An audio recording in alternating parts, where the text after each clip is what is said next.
ole zanin atang hian boin hu ta na in bu sai na ti bu kan lo chiarin kan lo ngai thla do na pathian thu han chiar te zong ni thu je khan chiar te thil all ai ni lova amar chu phone te pathian thu soi mo zong ni thu je ka mo chuan angai thak mai theya chu ban chuan zanin atang hian boin hu ta na in bu sai na ti bui kan lo chiar don khovel hun mo to tak me kan chenga boina hun nam tirata omai reng to lo tur chu kan ma lu ka wangin chumi ta na kan loi bu sai theina tur chuan he thu hi lo chiar thin do ani toy te ni do na kan lo ngai tha thin do nia bung khat na tang hian kan chiar nge ko ran chung ku a siam that na ti thupui mangin bularon tra kum zabi som ni le pasari lai kal ta khan zo nei zo ele chuan tharau thok khumin pathian ni lo thleng tur chu lo zia ka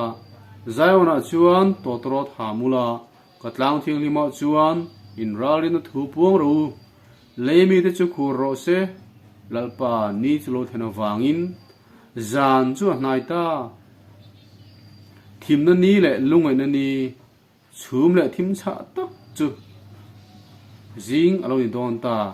zo ela bung ni chang khat le chang ni thu khani tu thung lui huna Israel te mel maten anrun don tre pathil ania ma se he thu hi top na hun lalpa ni Krista le lo kir le na hun atana da that ani boka thu cha chuan zai ona totorot ham turina kovani pathian tlang thiang lim ami te jinga in ralin thu puan tur ani zol nei chuan chuti chung poin lalpa chuan heti hianati in hin lung song in chong mein trapin in puan ni lovin in hin lung therin lalpa lam lo hoi ula zaiona chuan to trot hamula so hei hun ser thiang limula in khom pui ursun ko ula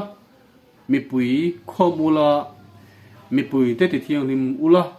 pui thiam te le rong bol tu te chu mai cham ne hul hiap in kara chuan trapro se lalpa imi pui te hi zu ro tin auro se zoel bung ni chang som pahni tang som pasai khan lo sei ni lalpa ro rel na nia le ti hin khop thil lo thleng tu thirin in rarin na o in ko ran member te chu ati har tur ania pian thana dik tak le ril tak chu an zong tur ani thudangin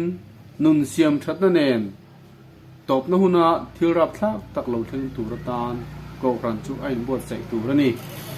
hun top na hi kan thing tak zit ta ti hi rin le rual ani ta lo pian thana tak le nun siam that rek na tan ko rana ti rik reng tur ani lalpha thu cha puang tu chuan kumtam takal ta khan